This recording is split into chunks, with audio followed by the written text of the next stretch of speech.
Welcome to part 2 in this guide about grillers in Salmon Run. If you haven't already, please watch part 1 first. It's linked here, as it discusses how the wave works and how to use certain weapons well within the mode. For this part, I'll be discussing specials and how to get the most out of them, and then map strategies, such as best places to be during the wave. The third and final video will discuss strategies and surviving in a bit more depth, but I felt it was important to discuss specials and map strategies first before building on overall strats for the wave. Again, this video is mainly geared at Freelance, but there are links in the description if you'd like more information about overfishing. If you found this guide helpful, I'd really appreciate a sub.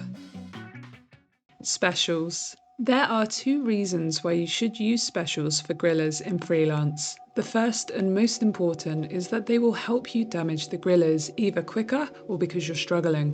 The second, though not as important as the first reason, is that specials replenish your ink tank completely. This benefits some specials more than others, and I'll talk about which ones are better for that. But before I go into each particular special, it is really important to know those 2 things. Specials should always be used proactively rather than reactively, and by this I mean you have to start recognizing when you're falling behind in terms of quota, pace, or just if your teammates are struggling. Using a special when 2 or more of you are down cannot guarantee that you will recover. Using specials earlier prevents your teammates going down in the first place, meaning they will always be more productive. I know I say this in every video, but please don't hoard specials until the last 10 seconds. In the last 10 seconds you want to be contributing to quota, not sitting in a crab tank shooting small fry. If you need more help with this, I have videos about particular specials, but also things like awareness, boss mechanics, etc. Specials help you move faster, and they help you be more productive. Choosing to hold on to them means you're giving yourself a disadvantage. You have 8 specials between all 4 of you. If you have to use both of yours to ensure that you get through the wave, then so be it. Your team will still have 6 specials for the next 2 waves. Reef Slider. This special has slowly gotten better in Salmon Run over the course of the game's lifespan. It works well in grillers for 2 reasons. The first, and arguably the most important reason, is that it can travel through the grillers themselves, meaning you have a way to pierce through them. The second is its large and powerful area of effect that will cause 700 damage to everything nearby. Because it travels through the griller, it is able to hit multiple hitboxes, and anything the reef comes into contact with gets damaged for 500, which will stun a griller immediately. Sometimes, however, you won't quite hit the hitboxes required to stun it, and this is because the hitboxes are in the top of the griller, so you'll either be too short or desync will affect that. There is a risk your Reef Slider gets interrupted. Unfortunately, this can knock you off track or cause the special to finish earlier than planned. Because of this, it's best to work out how long you want to stay in the special before detonating it, and where you want the end to happen. You do have some flexibility with this. You can detonate it immediately or use the entire length of it. This special works better on some maps compared to others due to positions of the water and some ledges, but never neglect its ability to completely clear an immediate area. As straightforward as it is to deploy the Reef Slider, you do need to be mindful of the end lag on it, which can make you vulnerable. Both the small fry and the griller will take you down quickly, so it's important to place the end of your reef well. If you're targeted, this is harder, and I wouldn't really recommend this unless you're desperate to make an exit. Reef Slider is best used when you don't have aggro and when you're able to travel through both grillers. On contact, the Reef Slider does 500 damage, meaning that you can stun the grillers just by travelling through them. The explosion deals 700 damage, which won't defeat a griller at full health, but it will heavily damage them and speed up the process of taking them down. In addition, the radius of the explosion is so large that you are guaranteed to revive nearby teammates and completely clear the immediate area of any small fry. I find this special works really well from a protective perspective too. Often if I have slower weapons or very ink hungry weapons, a special like the Reef Slider allows me to catch up if I'm falling behind in pace, or it allows me to regenerate my ink tank very quickly. It should always be used for damage as it works so incredibly well, but it does have supportive uses that can be beneficial, such as small fry management, escaping harm, and reviving your teammates.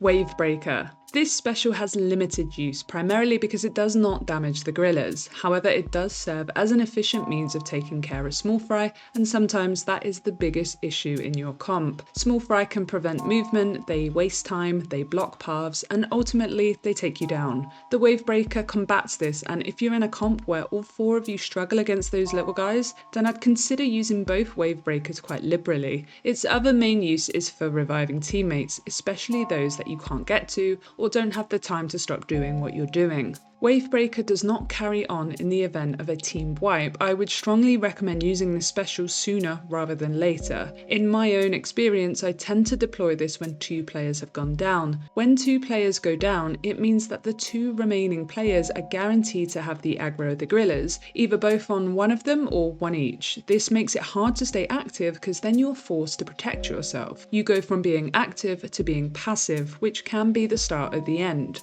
You're hoping your teammate will revive your teammates whilst you run away, but this isn't always the case. Wavebreaker being deployed here allows your teammates to be revived, but it also helps defeat small fry, so you have more freedom with where you can go and more firepower for the grillers themselves. Wavebreaker is frail, that is actually the worst part about it. A griller will destroy it immediately if it comes into contact with it. Therefore, positioning of the Wavebreaker is very important and something you'll come to appreciate the more you play the game.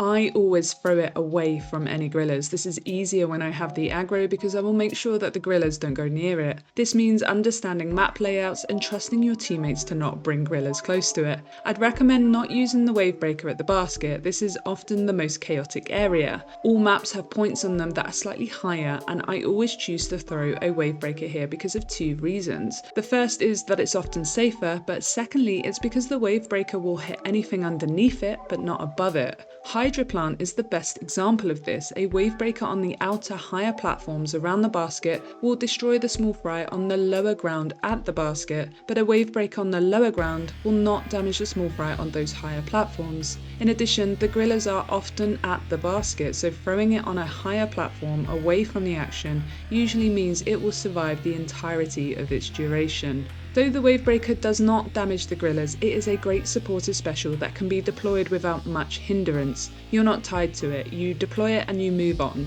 This makes it great for ensuring self-sufficiency, such as replenishing your ink tank, either for the grillers or for bombs or for throwing eggs, but it also makes it great for helping your teammates indirectly.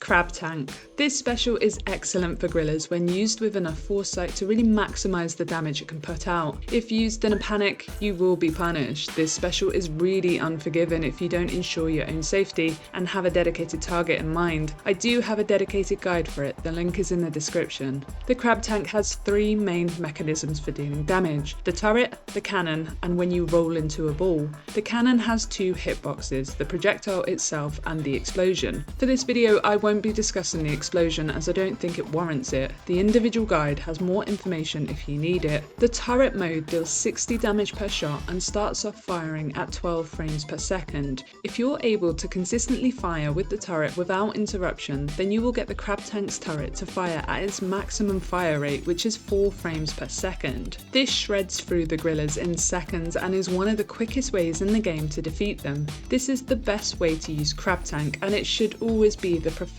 way. The cannon fires projectiles with quite some distance and will hit for 300 damage on directs. This is similar to Inkjet projectiles, however it can pierce through non-armoured enemies, but it doesn't pierce through the grillers. This way to use it is okay if you want to try and stun the grillers from further away, especially if you're in a comp that doesn't have strong stunning power or range, but it's quite hard to do this if your teammates aren't leading them to places you can concentrate your aim on. It's entirely possible though, and you should use this if you do need that extra help with stunning. In addition, the cannon will also take out small fry due to the AoE of the shots. You are so vulnerable when using the Crab Tank, which is why it shouldn't be used as a panic button. The roll can help you escape and it does crush small fry, but you're not really using this well if this is how you use it. I would not recommend using the Crab Tank if you are targeted.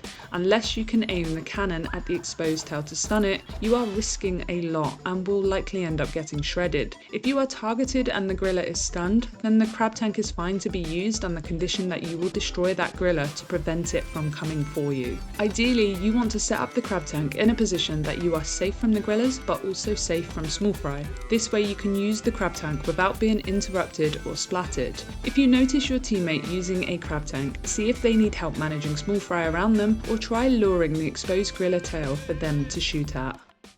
Booyah Bomb. This special has the great potential to provide much needed damage, but also a large area of effect that can help with collateral damage on small fry and supporting your team. Booyah Bomb pierces through the grillers, hitting multiple hitboxes at once, which can help stun it if you're struggling, or provide much needed damage to defeat them. Booyah is easiest when your targets are stunned, but if you're able to predict where they are being led to, then hitting both grillers at once will ensure maximum damage on both. The maximum damage the Booyah can deal is around 600, meaning that it isn't great just for overall damage, but as it's a special, it is worth using if you feel like you are losing pace with being able to stun a griller, or if you can do multiple things at once, which is to stun, defeat small fry, and potentially revive teammates. I would caution against using this if you are targeted, because you will get shredded either during the activation of the special or just after using it. This special does not force aggro to change, so regardless if you use it or not, the griller will continue to chase you. It is therefore in your best interest to use this when you are not targeted.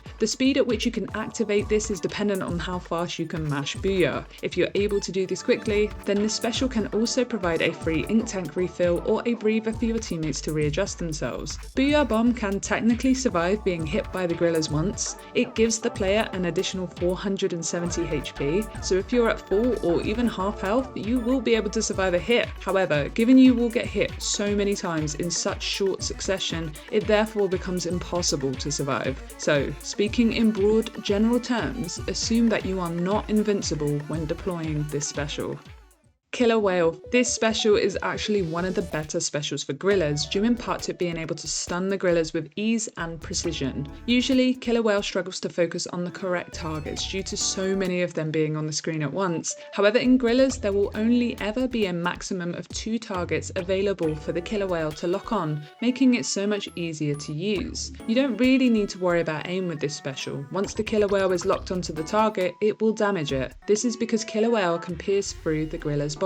Killer Wail inflicts 15 damage every 10 frames, or 90 damage per second, meaning that it won't destroy a griller, but it does stun them rather effectively. This special should be used if you're struggling to stun grillers, either due to the comp you have or due to the players that you're with. If you're in a game where you are repeatedly aggroed by the grillers but your teammates aren't stunning them, then I would use Killer Wail, and I would use it liberally. Killer Wail allows you to stop running, which is necessary if you're targeted and nobody is stunning it, and it allows you to take back control. I often find that if I have Killer Wail during a griller's wave, then it is a guaranteed win on my part because it gives me so much more control over the entire game. I have a way to stun the grillers whilst being chased by them. Not many weapons or specials can do this. This also gives me a level of self-sufficiency that means I don't have to rely too much on freelancers who may be overwhelmed. I can stun the griller, get a refill of my ink tank, and then work to help destroy it. If you are lacking overall DPS in your comp, then the Killer Wail is also effective at providing damage for the grillers, so do be sure to use it as it does work really well against them. This special is ineffective against small fry and does not do anything other than directly damage the grillers, meaning it isn't useful from a supportive perspective. If you are targeted and decide to use this special, make sure you give it a few seconds to work before getting too close. At 90 damage per second, it does need about 5 seconds to stun it at minimum. This is quicker if you have more than one laser targeted on one griller. Killer Wail can revive your teammates, but I wouldn't use it for this reason. It's not very reliable.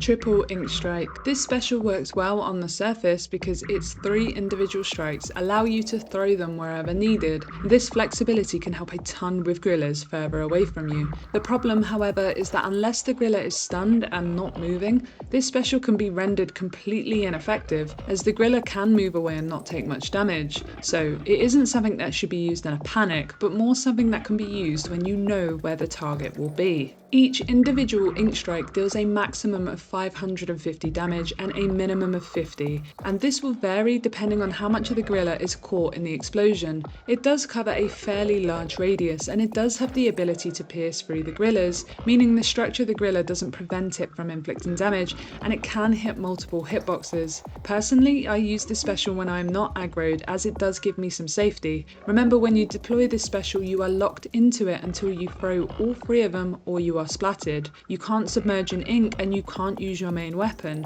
so if you activate this in a panic, you might get taken down before you can throw all 3 of them. You want to be able to launch all 3 of the Inkstrikes in good places. They do stick to enemies on contact, which shouldn't affect you too much in this round, but do be mindful of small fry interfering with you. Using all 3 Inkstrikes on one target will inflict 1,650 damage maximum. This isn't enough to take down a gorilla at full health, but if they're partially damaged, this will speed up the process and completely clear the area of small fry. As previously mentioned, I wouldn't recommend using these in a panic, but they can be launched quite far and can be used to stall if everybody goes down. The game will not end until all 3 Inkstrikes have completed their animation. When used quickly, it works in the same vein as Reef Slider. It refills your ink tank and allows you to catch up with pace if you're falling behind.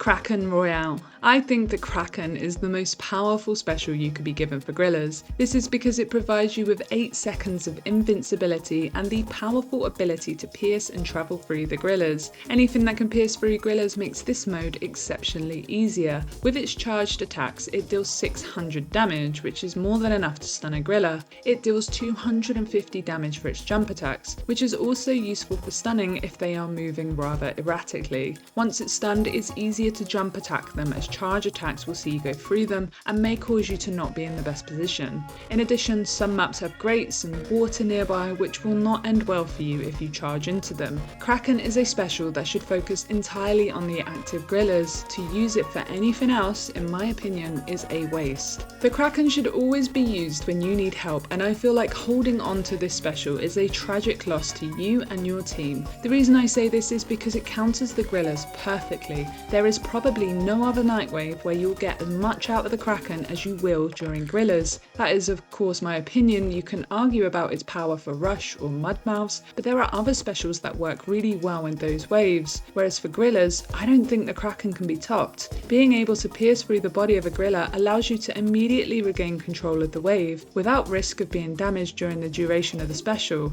Kraken is a genuinely broken special that has the power to reverse snowballs, but also push the wave to higher egg scores. It's extremely important though to time this special well. You can be cancelled before you start it, and the end lag of the special renders you unable to move for a short while when it finishes. Ideally best used when you can stun and defeat 2 gorillas directly at the basket, as you can also take out residual small fry. You get more DPS out of jump attacks, and it's easier to move, especially if you're trying to take down 2 of them that are not close together. It's easier to use Kraken when you have both of the gorillas aggroed to you, but it doesn't matter either way. If you see your teammate activate a Kraken, lead the gorillas to them.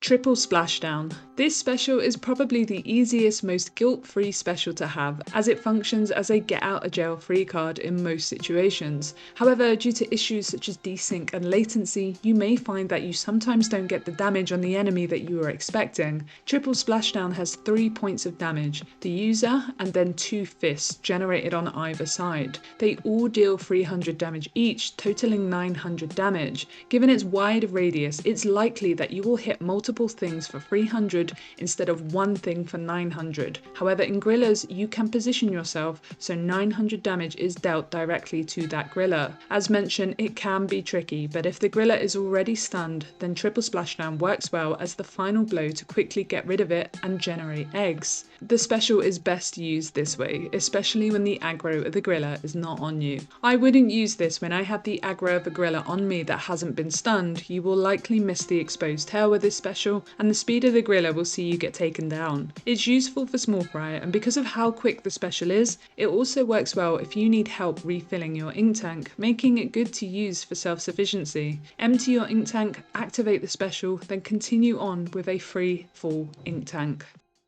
Inkjet. Unfortunately, the Inkjet special is probably the least effective special to have during Grillers. This is multifactorial, but the main reason is because Grillers directly counter the way in which Inkjet is best used, which is one-shotting stationary bosses. At 300 damage per direct, you can't stun a Griller with one shot, meaning that your target will not remain still. In addition, the Inkjet's fire rate and overall DPS does not ensure quick defeat of the Grillers, with your main weapon sometimes actually being more effective. And finally, your AoE is rendered basically ineffective and you have no ability to pierce through the Grillers like other specials can. Once the Griller is stunned, the Inkjet has slightly more benefits, however I really wouldn't use this if I feel like my main weapon can do more. My main recommendation is to not use this if you're targeted. You will find it hard to stun the Griller and the exposed tail will move rapidly, making it difficult for your teammates. When the Grillers target somebody else, you'll have better aim and less risk when attempting to hit that exposed tail. I would always recommend using specials, regardless if they're good or not, and the Inkjet should be used if you feel it could benefit you during the wave. It mostly provides support in the wave as opposed to slaying power though. It does provide height, it can allow you to revive teammates from some distance, it can allow you to pull Grillers away from your teammates too. You can also use the exhaust to help with these things too. Sometimes it can provide a way for you to escape. It is worth noting that you can be taken down by the Grillers if you do not hover high enough. What makes the Inkjet stand out amongst the rest of the specials is that after finishing, the aggro of the Griller will change if the targeted player was the person who used the Inkjet. This only happens with the Inkjet special and only when the special finishes, so if you are targeted and you activate it, it will continue to follow you until it finishes. You will then see the red laser go to a different player. If you are the last player alive, this will not happen. There are a couple of things to note with this as a result of this mechanism. The reason the Griller de-aggroes the Inkjet user was due to the recall spots being compromised, making it very difficult to escape being splattered. This functions the same way during glowflies. However, just because you are no longer targeted, it does not mean your recall spot is safe. The new targeted player may well lure the Griller over to where you launched your special from.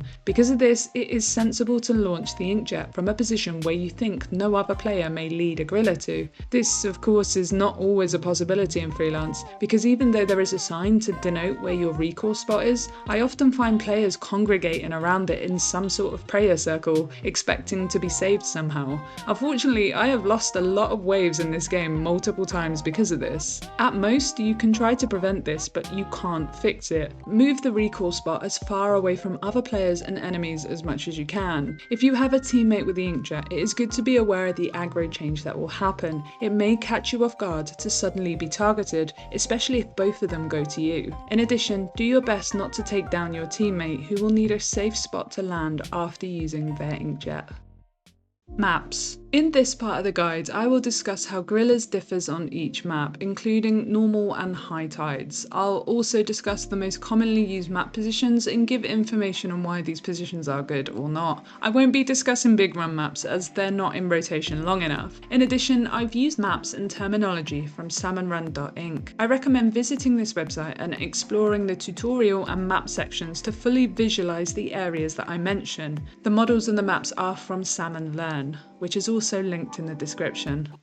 Regardless of what map you are on, there are a few things to always remember. The first is to not all stand together in one position. When one player gets taken out, the aggro shifts and the Grillers move faster than you might be able to react. It's important to create space and distance between all players just in case you need to move quickly. This involves learning maps and understanding how best to position yourself in regards to the weapon that you have. For example, higher spots do afford you some safety, but they don't benefit weapons like shooters. You may find yourself ineffective if you're stood too far back or too high up. Chargers, splatlings and stringers have potential to hang further back, but should be careful not to be blocked by other teammates. When you play the game enough, you will start to get familiar with the best positions to stand. In addition, if you can, always paint walls. This isn't so you can wall cling, it's so you can escape and move freely within the maps. Also, I'd recommend not spending too much time on grated surfaces. You are slow and you cannot regenerate ink quickly, which can cause you to get splattered.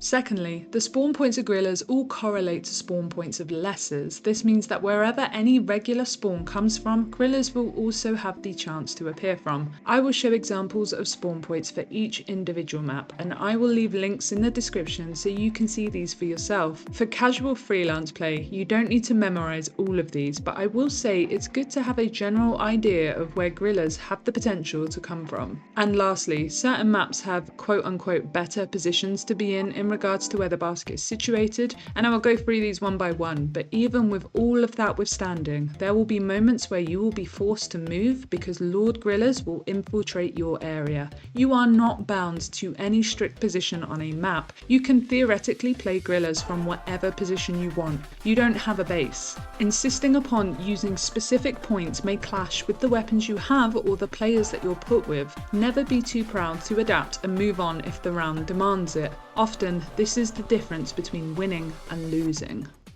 Spawning grounds. I want to start with spawning grounds because for all the negativity that surrounds this stage is actually a really good example of how grillers can be done well. It specifically touches on a lot that I've already discussed, such as weapon rolls, but also will be one of the better maps to test out some of the other stuff I will mention in the third video. On normal tide, grounds is really forgiving and an easier map to manage grillers. Because of the way the map is laid out, the spawn points are quite far from the basket area, which gives you plenty of time to run eggs in between and plenty of time to see where the new spawns are coming from. In addition, the area you'll be located in for most of the wave has paintable walls with ledges and platforms, ideal for manipulating the griller's pathfinding and being able to escape. At the basket, you have a raised platform that affords you safety, which is really good for slower, longer range weapons. The walls for this platform are all paintable, and I'd recommend painting the entirety of it, just in case you need to move with some more freedom. You have a small gap behind the basket and then another platform which can be reached by jumping, and again I'd recommend painting this area too.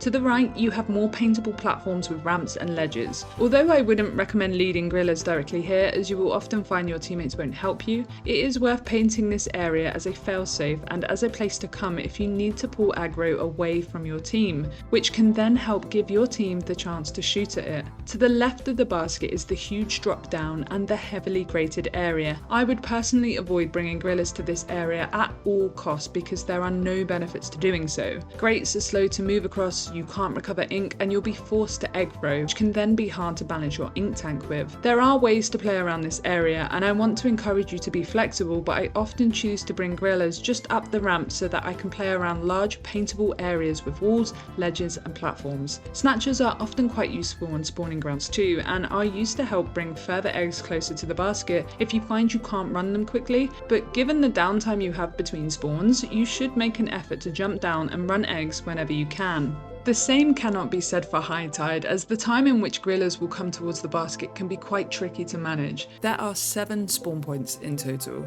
5 to the right and 2 to the left. On high tide, I find if one player goes down, then it starts a domino effect where the rest of the team cannot keep up with managing the grillers chasing them, the small fry blocking their movement, and the eggs not being deposited. You should stand in the same position, most likely at the basket area, but I would encourage any lightweight or fast weapon to be very flexible with their positioning. You don't have the space to move around like you do in normal tide, so being forced to retreat can be the beginning of losing dominance over the spawns. Ideally, you want to be in a position where you are constantly stunning and defeating the new spawns so that you never feel threatened or have to be displaced. The lighter, faster weapons can help with early stunning if need be, and can help with managing small fry that may disrupt your team. I'd argue here that if you are a short range, lightweight, mobile weapon or any weapon with good potential AoE, then you are the most important player to stay active to help support the team. Your team with slower or more ink inefficient weapons depend on you supporting them with small fry and turf, and not doing this will cause them to miss cycles, take unexpected damage or go down, which then prevents the grillers from being destroyed in a timely fashion. Because of the raised platform at the basket, you and your team will often have enough time to stun a griller, manage small fry and move away if these things don't happen.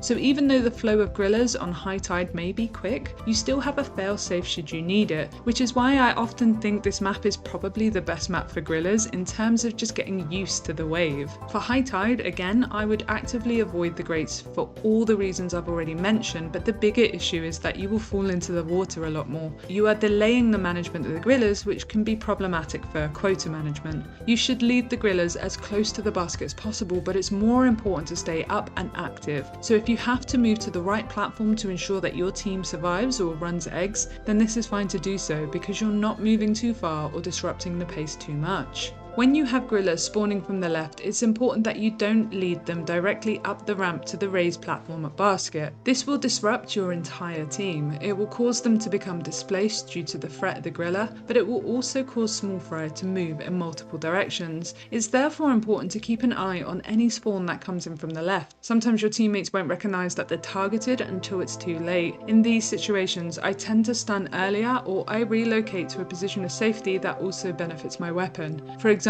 if I have range, I relocate to a separate platform quite far back, but if I have DPS instead, I will then likely chase the griller to stun it. The spawns from the left are often the reason why waves break down, so I'd recommend being extremely proactive with any griller that spawns in from there. Because of the way grounds is laid out, you'll often find players will refuse to stun a griller until it is directly on top of the basket. However, trusting them to do this without compromising your safety can be a risk. You should always stun early if you think it benefits you. With spawning grounds, weapons that are high DPS but have some efficiency drawbacks, such as splatlings, chargers and stringers, they should be the weapons that concentrate solely on stunning and damaging the grillers, especially if you have the most range or the most overall power. The platform at the basket provides you a lot of safety, and to be honest, a lot of room for error should you make mistakes or not be quite quick enough. Short range shooters, dualies and sloshers will provide paint and be players that should be more flexible with their positioning, ensure the basket area stays painted, and support is given in various ways, either with egg running, small fry management or additional damage. Weapons that have good AoE spread, such as sloshers, rollers, blasters, brellas, brushes and splatanas, are way more flexible with what they can do and should be used within the context of the other weapons you have. They all have the ability to hit multiple enemies at once, and some of them are extremely powerful in terms of raw damage, so potentially may need to focus more on grillers rather than small fry or support. The Dynamo Roller, for example, can use the platform at the basket to roll the grillers, which immediately stuns them but also defeats them quicker than the majority of weapons in the game. Just because you have a roller does not mean you should only focus on small fry. In addition, the height of the platform at the basket allows weapons with unconventional aiming to be able to take advantage of height and spread of shots. Think sloshers arcing over the grillers to get earlier stuns, or brellas jumping and spreading the bullets further.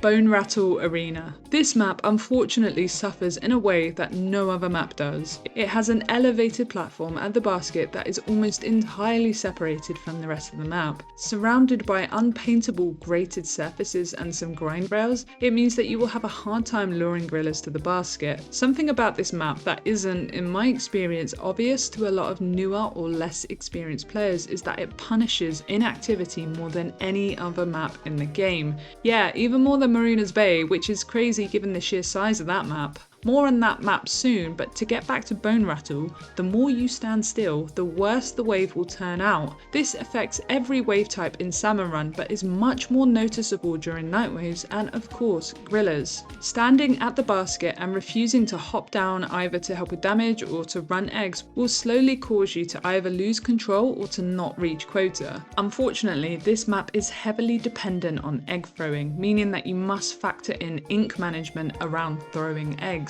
It does not matter what weapon you have, every weapon will need to do this to help pass. The most common reason I've failed on this map is due to quota not being met. Having just one player not help with egg throwing means that you will have a much harder time passing. When you have a weapon that has really high DPS but with poor mobility or ink, such as Hydro, Ballpoint, Sniper Writer, then you may get a pass at not running eggs so long as you are shredding through the grillers with speed and efficiency. You cannot let time slip away on this map. You have to be doing something to contribute. Normal Tide affords you a bit more time and space than High Tide. Normal Tide has 12 spawn points, 4 from the left shore, 4 from the right shore, and 4 from the pit. High Tide has 9 spawn points in total, clustered in 3s, the left shore, the right shore, and the right grates. It's important to be aware of these spawn points more on High Tide, as you may find yourself without much time to move once they spawn in. It's ideal to rotate locations so teammates can stun and defeat, but other teammates can continue running eggs. this. Normal tide has the same problem, but it's much less intense. The spawns take slightly longer to reach you, and you're afforded a bit more safety due to having more room. For high tide, you may find you need to split up and work in twos, with 2 players managing each incoming spawn and the respective eggs that need throwing. Depending on the comp, it could even be a 3-to-1 split, but either way, don't be against the idea of having to stun or defeat a griller without help or with the help of only one other person. If you have a powerful weapon that can practically solo a griller, then I'd heavily encourage you to spend the wave focusing on this. Then at least that gives your teammates the safety and ink to throw up eggs to the basket. Snatchers can also help you with egg running. It's good to recognise early on if they will be of any use to you. That way you can ensure you defeat grillers with speed and leave the snatchers to do most of the hard work for you.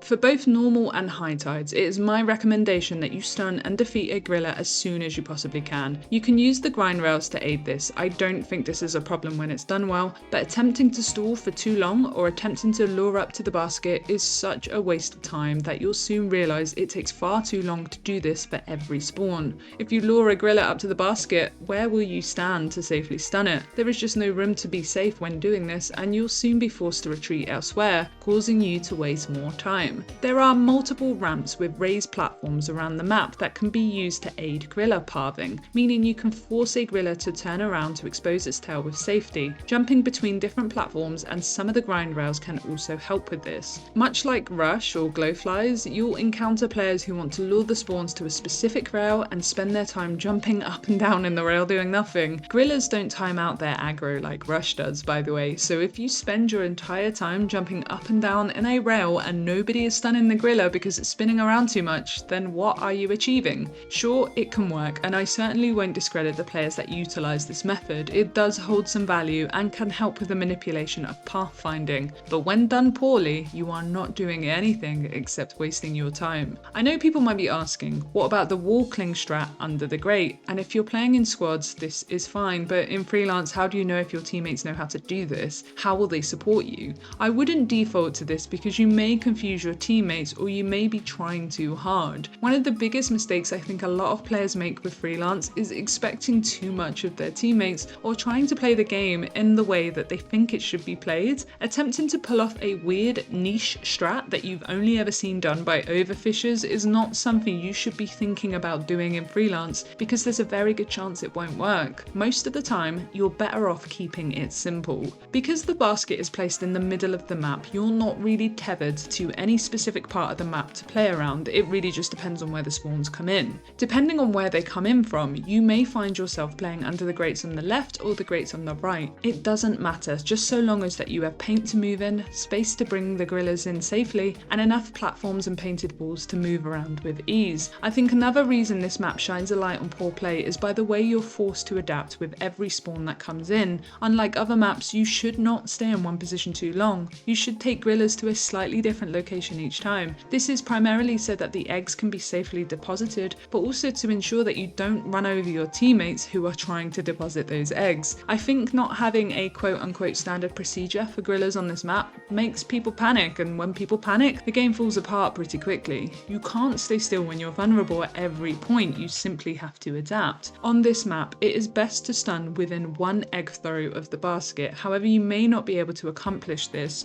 and instead prefer to stun earlier so you can play with more safety. Regardless of which way you do it, you just need to commit to it from the get-go. Any moment of inactivity means that you are not reaching quota.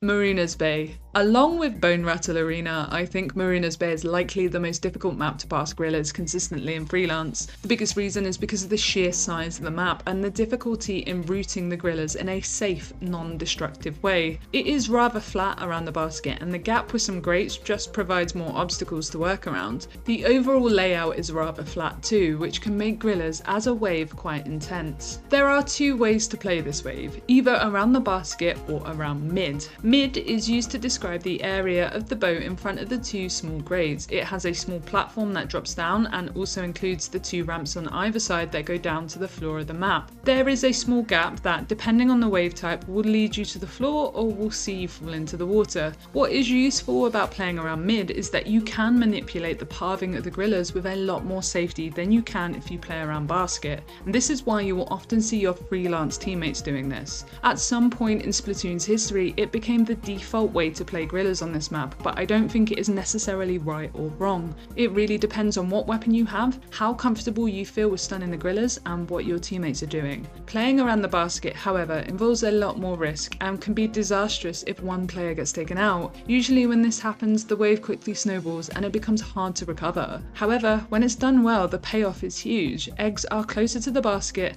and you have more time to run them. I spoke to some friends in the community about this map and wave type because for me there isn't a right or wrong way to play it, and I think that's why it can be quite difficult. Almost all other maps have good positions to stand and lure grillers to that can provide safety, and generally speaking a lot of the players you encounter online in Freelance will have a vague idea of where to stand. But during Marooner's Bay, for me it depends on what my teammates do, but I thought I would give you some insight into what other players think, especially for Freelance. Papa told me they prefer mid as it's more reliable even if it is slow. They mentioned that you have a better view on what your teammates are doing too, and this is always beneficial. Ibui said that leading the grillers to the basket is safe if you're sure you can stun it, otherwise it's safer to go to mid. I think this is an important thing to remember too. Sometimes you just won't have the quickest or the best weapon to stun, and if that's the case, then leading to the basket can cause a lot of problems. Bald Gamer told me that they start off in mid as it's safer, but they experience issues getting quota. And for me, this is my biggest problem too. I often find there is a lack of urgency with quota when playing around mid. Players often choose safety over objective, which is fine when the objective is met, but until then, the objective should be first and foremost in your mind.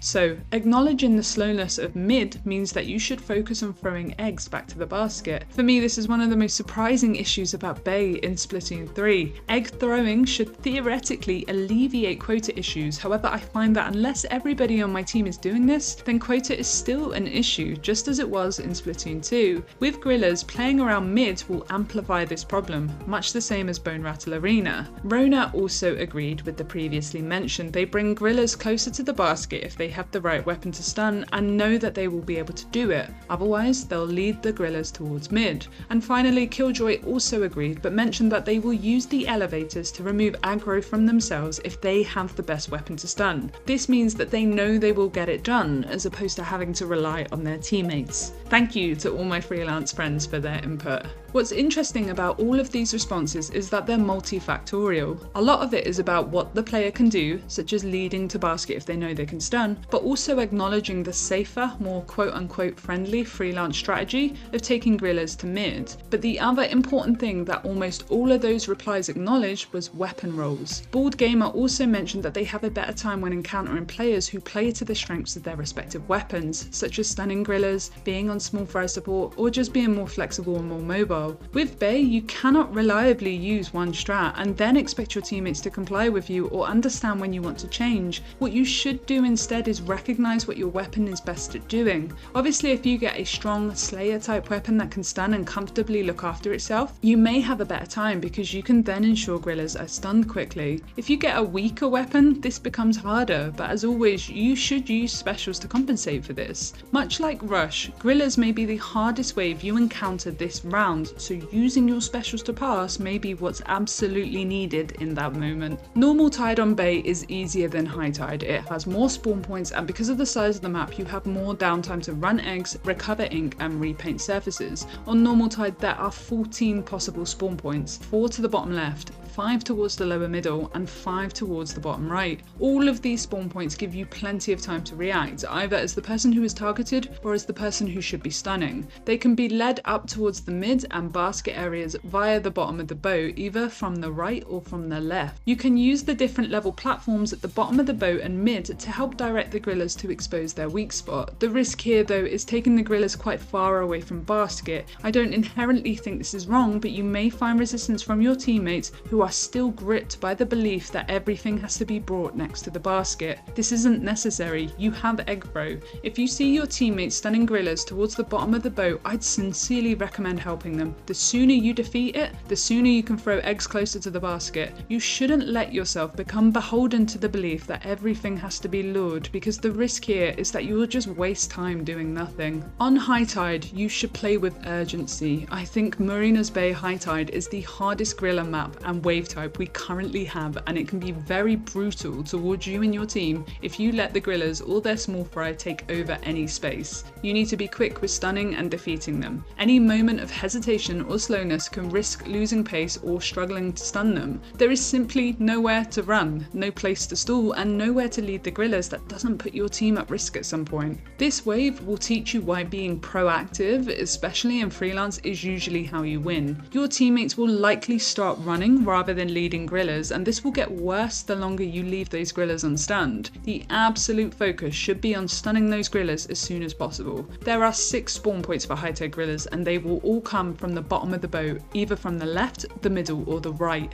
Really, the only thing to note with the spawns is whether they run down the left or the right, as this can dictate where you lead them. From the left, you may find you have no choice but to bring them towards the basket area, as it is a straight line and you don't have much time to divert it. However, you can lead it around the grates and back around to mid, all the while exposing the tail for your teammates and for yourself. This does make it easier to stun and does allow your teammates at the basket to have safety, but again, it's whether they realise what you're doing in time to make the most out of it. And like I've mentioned before, I would really recommend specials for this wave, just because the speed at which the grillers respawn and move means that you may not have the time to run eggs or to recover health and ink. A special or two will force time and pace back onto your side, and this may be what makes or breaks the wave. If you find that your team is defeating grillers fine, but you don't have time to run eggs, you may find that you can stall them at the bottom of the boat, at the perch area, but I would only do this if running eggs is what is absolutely needed in the moment. The final thing to note about Marooner's Bay are the elevators. They don't affect high tide, only normal tide. They aren't as influential as they are on Smokeyard, just because they're kind of out of the way and off to the sides of the boat, one to the immediate right and one lower down and mid to the left. Going back to what Killjoy said earlier, the elevators are good for when you know you can de-aggro a griller and then immediately be the person to stun it. De-aggroing the griller for the sake of it is just pointless, and it will cause grief, which will catch your teammates off guard. Once they go down, you might be targeted again, which then makes your decision to de-aggro kind of pointless in the end. Obviously, the elevators can be triggered by accident. I appreciate that, and I've done this myself, especially when you've been forced to move off the boat and then need to come back up. However, if you acknowledge the potential consequences of this, then you should be able to play around it. Suffice it to say, the main thing you should do, in my recommendation, is only de-aggro if you have a strong, clear plan on why you're doing it and how you will protect your teammates who then get that aggro.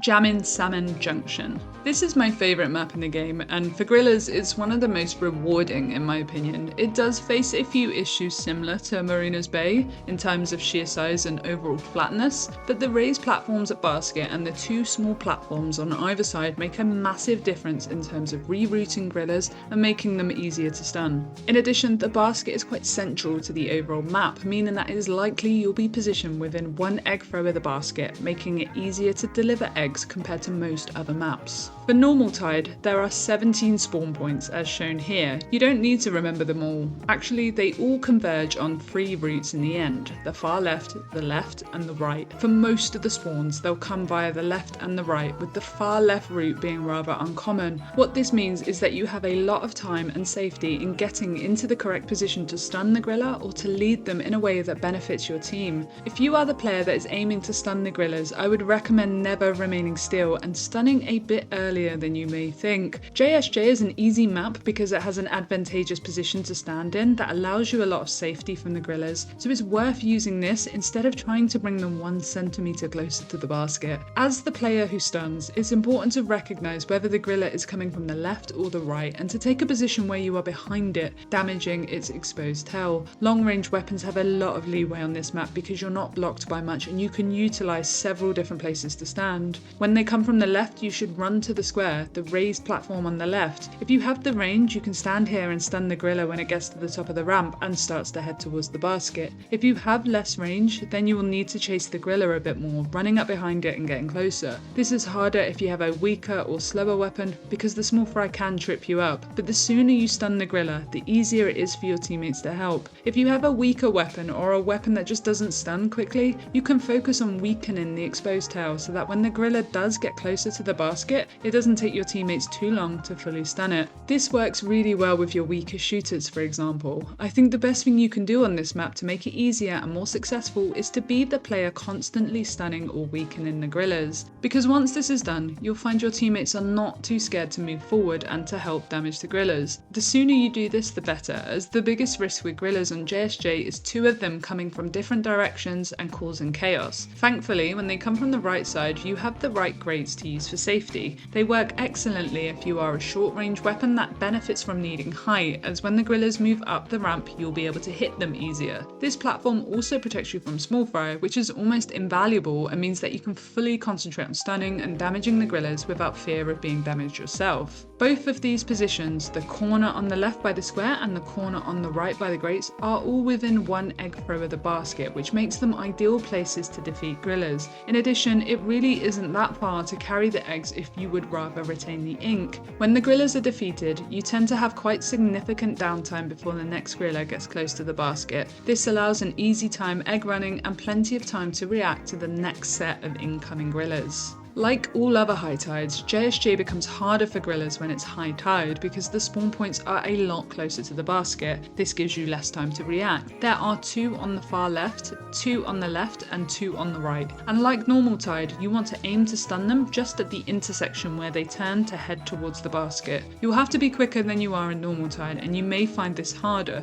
due in part to the lack of space you have with high tide. But if all else fails, you can safely play around the basket and the elevated platform it sits on. This can be done for normal tide too, but I find it's used way more during high tide just because of the intensity of the spawns. The basket is on a raised platform with a small ramp on the left side of the basket. This raised platform allows you to manipulate the griller's direction really easily, and this is honestly why JSJ is as easy as it is in Freelance, because if all else fails, you can jump up and down the basket platform to force the grillers to turn the way you want it to. Now, I don't recommend doing this just because you're scared and you don't know what else to do. Ideally, you should manipulate them in a way that benefits your team. For example, if you see your teammates collecting eggs on the floor by the basket, you can lead your griller towards you on the right side and then jump up to the platform, forcing it to turn around and begin moving another direction. This gives you the time to stun it and hopefully allows your teammates to have some time to quickly prepare for that incoming griller. All that being said, you could then jump back down and force it to come back to the right side if you feel like leading it to the basket will hurt your teammates. This is the same as the left side, however it's slightly more riskier due to the ramp, as small fry will run up and potentially interfere with your jumping or your position. Any way you do it, the main thing that you should recognise is that you should do it to benefit your team in terms of making their life easier, whether this is with egg running or whether it's helping them set up to stun it.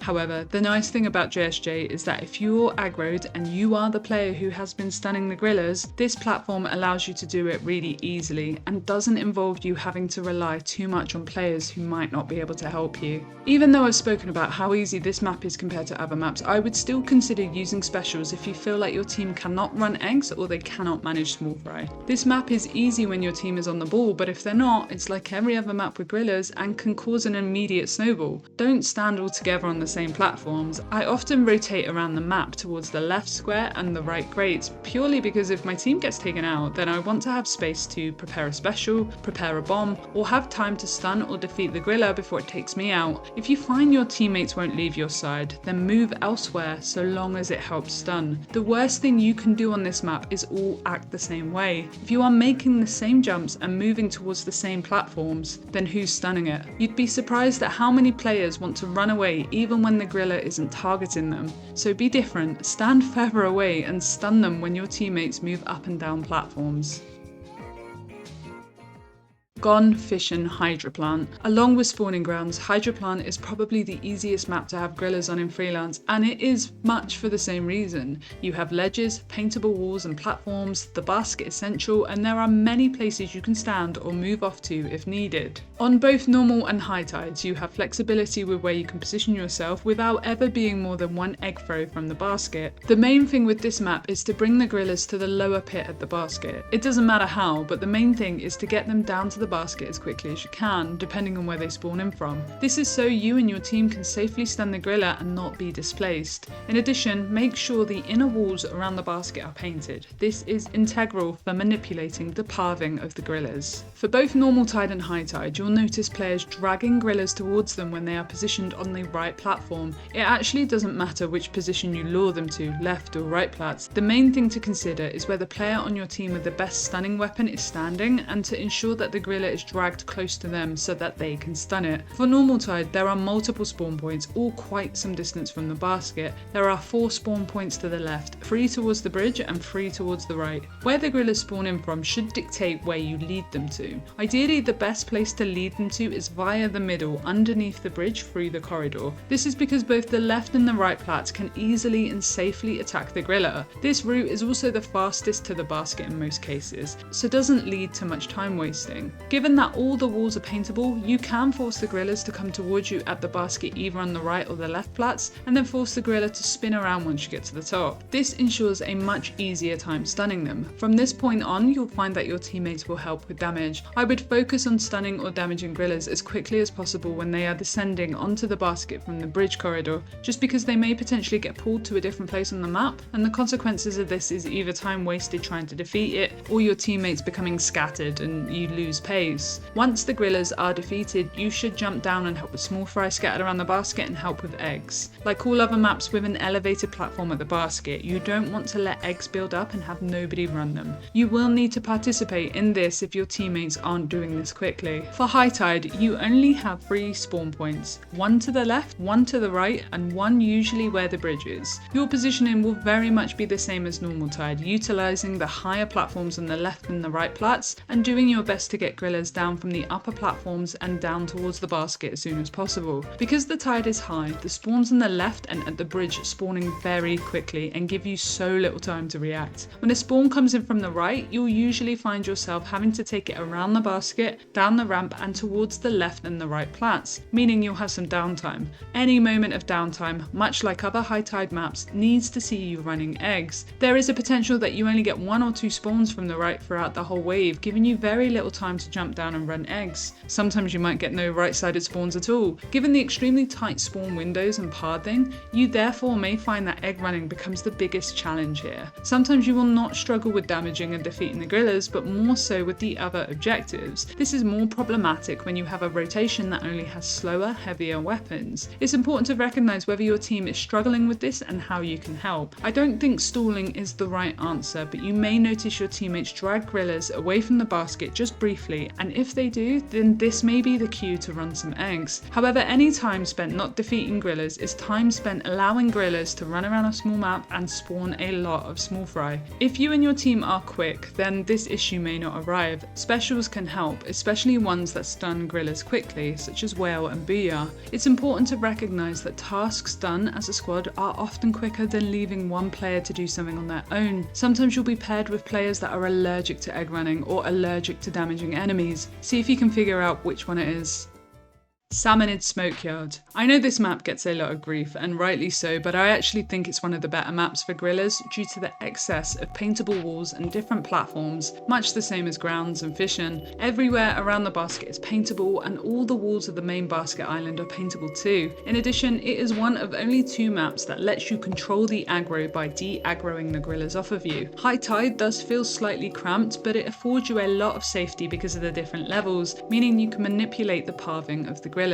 Smokeyard can best be described as 2 islands, most notable during high tide when you need to use the moving platforms to reach the other island. For almost all situations during grillers, you don't ever need to cross the opposite island. Along with being far away from the basket and likely being on your own, you will also cause the grillers to de-aggro from you once you touch that platform. So the second island is more or less useless. During high tide, it is recommended to stay on the basket island unless you need to escape for your safety, just to ensure that that you don't wipe, but ideally you want to prevent that situation from happening. I think it's fair to say then that during grillers, you should forget that the second island exists, as it has no tangible benefit to you. As soon as you attempt to go to the opposite island, the griller will de-aggro off of you and begin targeting another player, meaning that you can't even stop the grillers from relentlessly targeting you and your team. Running away on this map doesn't do much. Your best bet is to spread yourselves across the platforms and work on stunning the grillers early. One of the good things about Smokeyard on both normal and high tides is that the way in which the grillers spawn in is quite straightforward. There are plenty of spawn points around the map, but for the most part they will converge on 3 routes. On normal tide you have 4 spawns on the left shore, 4 spawns on the right shore, and 6 spawns around the basket island, to the left, to the right and behind. On high tide this reduces to 3 spawn points from each aforementioned direction. In practice, these spawns come to the basket via the ramps from the left, from the right and from behind. They all have raised platforms that put you above the grillers when they're climbing the ramps, and they're quite easy to differentiate from one another. To put it simply, the way in which they move should not catch you off guard. Normal tide gives you plenty of time to collect yourselves after defeating a set of grillers, and even though high tide has less space, if they spawn in from closer to the opposite island, this does give you a decent amount of time to run eggs or repaint surfaces. Ideally, you don't all want to be on the same platform. You want to spread yourselves out a little bit, just in case somebody goes down and you need to pull away for a moment. You will see players congregating on the platforms to the right of basket for both normal and high tides, as this is usually considered the safest place to stand. You have the walls behind it to climb up and down from for normal tide, and for high tide, the ramp up to the higher platform gives you plenty of time to stun. It is in your best interest to be on a different part of the basket island if you are not targeted, as this makes it easier to stun. This is easier with a longer range weapon, of course. If you are targeted, then try and lead the grillers to a place around the basket for a teammate to stun. Again, the platforms and the ramps on the island allow you to jump between different heights and manipulate the pathing of the grillers, which makes it a lot easier to navigate and easier to stun, which is really helpful for weapons with short range. If you have a slow weapon or a weapon that requires charging, you'll want to stay on one of these platforms for most of the wave, but you do need to be conscientious of the quota and whether you are defeating the grillers fast enough.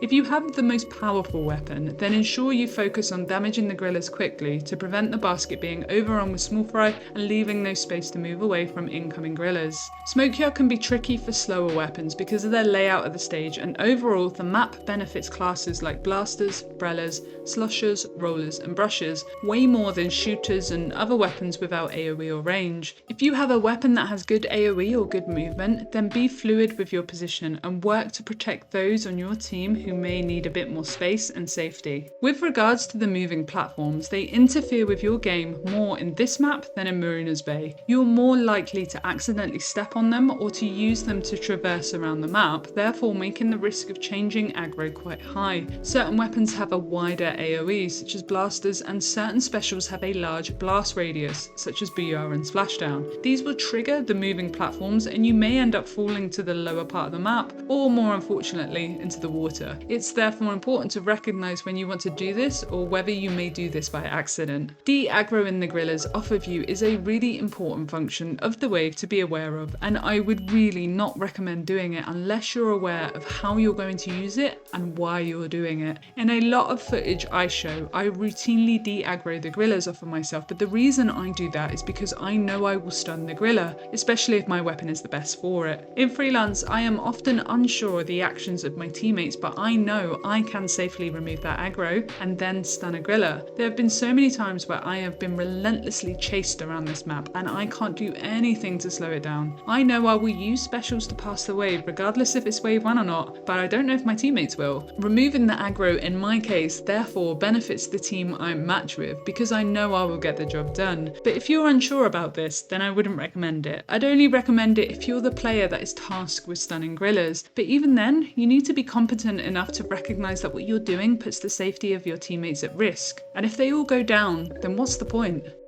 Sockeye Station.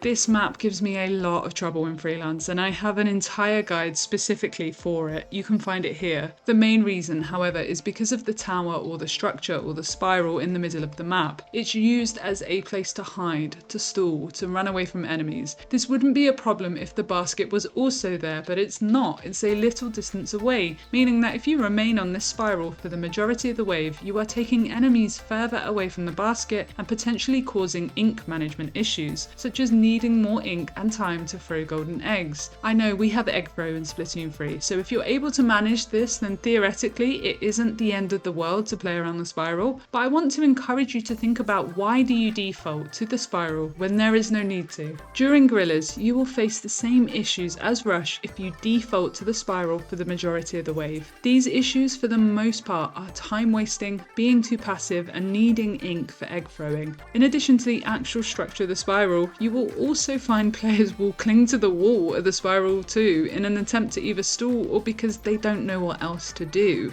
I'll actually discuss ways to mitigate these issues in the next video, specifically how to work around players who just default to running away, so I won't go on about it too much here. But unfortunately, Sockeye Station is the biggest example of players choosing to actively slow down for no other reason other than they don't know what to do. On Sockeye, you'll have two ways to play Gorillas. I personally often prefer to play around the basket. You have an elevated platform that allows you to manipulate the direction and pathfinding of the Gorillas. This makes it a lot easier to dictate the way they move and for you to find safety should you need to move quickly. Gorillas cannot climb platforms, so you're able to jump from the floor to the basket and force the gorilla to turn around and go to the ramps either side of the circle platform. This then gives your remaining teammates ample time and space to stun it, either from the left or from the right side of the platform. Your longer range weapons can use the spiral to charge their weapon with good safety. However, I find you then won't be helping with defeating the gorillas or the small fry and then not running any eggs. Even if your weapon is slow, you still benefit from being closer to your team and the subsequent objective. When you are aggroed, it's important to note which spawn point the gorilla is coming from. On normal tide, there are over 10 spawn points around the map and all of them give you some time before they get to the basket. They tend to converge on two main routes, on the left via the pit and on the right via the steps. From this point on, it is worth considering attempting to stun them, as you don't want to let them run amok around the basket or up the spiral. This is also comp dependent. If you have a weapon that can one-shot stun or have range, then it's easier to do, but if you have a short range or a weaker weapon, then it can be hard. But I would recommend stunning gorillas within one egg throw of the basket. This is never a bad thing, and given that the majority of the map is paintable, you should always be able to find a place to replenish ink in if you do need to egg throw. Snatchers can help with bringing eggs closer if need be, but it's also possible to run those eggs without throwing them just so you can recover ink and to help with moving towards the next incoming spawns. Given that there can be two gorillas on alternate sides of the map at the same time, you will need to figure out if you need to defeat a gorilla early on one side to protect your teammates currently trying to deal with the other spawn on the other side.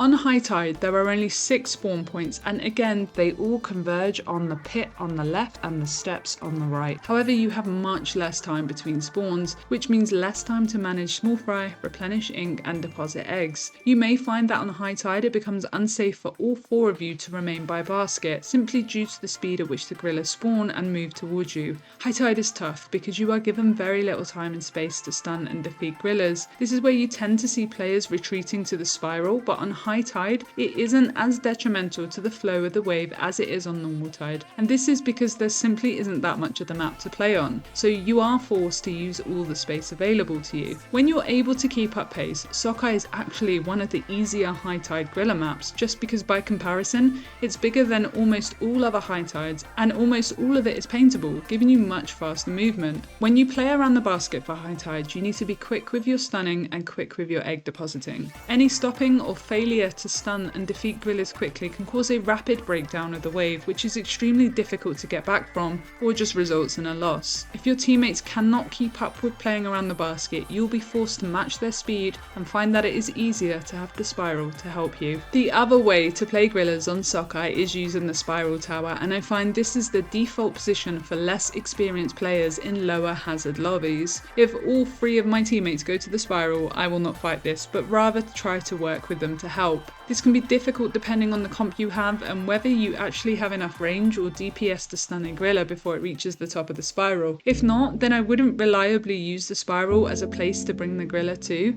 and I would work hard to ensure it is stunned before it gets to the top. Because of the dependency on the spiral, you will find that quota might be harder to reach due to ink management and time wasting. Every time you have to throw an egg, you use approximately 3/4 of your ink tank. If you can balance this with continuing to fight the new grillers, then this is fine, but in my experience, a lot of casual freelancers can't do this. They will either throw eggs or just ignore them. Therefore, it's important to see what they're doing and what you can do to make up the deficit. It's entirely possible, by the way, that your teammates are okay with stalling or playing more cautiously and are managing to defeat the grillers. So in this instance, I would just support them where possible and likely default to egg running. However, if they are happily egg running and not prioritizing the new spawns, then you'll need to focus on this and prevent your teammates from being displaced. Like a lot of things in Salmon Run, if you can adapt, you can win games you think would otherwise be unwinnable. I don't think the spiral on Sockeye serves any decent purpose, and I actually think it's harmful for teaching newer players how to play the game, but can I tell my freelancers that? Of course not, and to be honest, who am I to say what is correct? Your freelancers could have played grillers this way and won every single time, so why would they think it isn't objectively a good place to position yourself? At least Sockeye has some variability in how you can play grillers, which can't be said for most of the other maps. You do have the ability to be more defensive should you feel you need to, and it does grant you enough space with platforms to find safety. So, for everything I've said about the spiral, it's important to remember that there is never one right answer to Salmon Run. Thank you for watching part 2 in this 3-part guide about how to survive grillers in Salmon Run. The next video will be a lot more free flow and discuss strategies that I think will help you. I'll go over tactics, thought processes, and things I think you can do that will make a massive difference. I'll see you guys soon.